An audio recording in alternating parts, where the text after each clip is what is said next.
La transition numérique est une étape importante du développement de la principauté et un vecteur de croissance indispensable pour son avenir.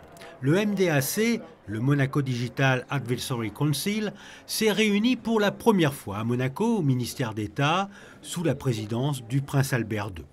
Composé d'experts mondiaux issus des secteurs publics et privés dans le domaine de la technologie numérique, ce comité est piloté par Frédéric Ginta, délégué interministériel en charge de la transition numérique de Monaco.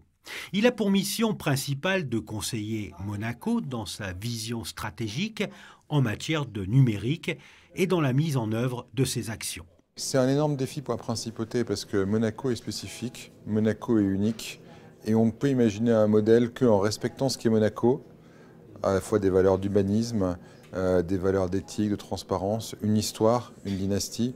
On n'est pas Dubaï, il y a 100 ans il n'y avait pas du sable ici, donc on a vraiment une culture très forte et on a une marque très forte et en même temps un besoin de changement.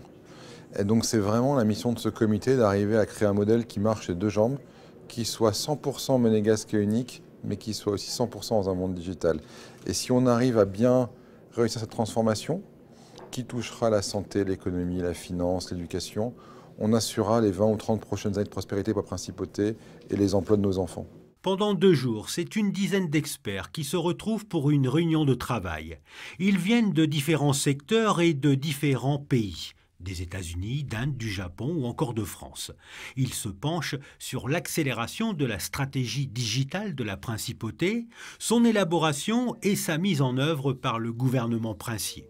On a eu des discussions extrêmement animées et extrêmement poussées en fait, à la fois sur ce qui allait faire gagner Monaco dans les 5-10 ans à venir. Donc on a parlé des facteurs de succès et comment s'assurer que cette transformation allait aboutir au-delà des espérances. Donc ça c'était le premier point. On a ensuite discuté, on a échangé sur l'ambition.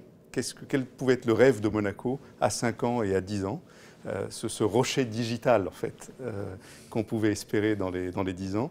Et ensuite on est descendu à un niveau un peu plus terre à terre en fait en se disant bon ok dans les 2-3 ans qui viennent, quelles sont les priorités d'action et où est-ce que le gouvernement, le rocher, la principauté et sa population vont mettre l'emphase pour se transformer.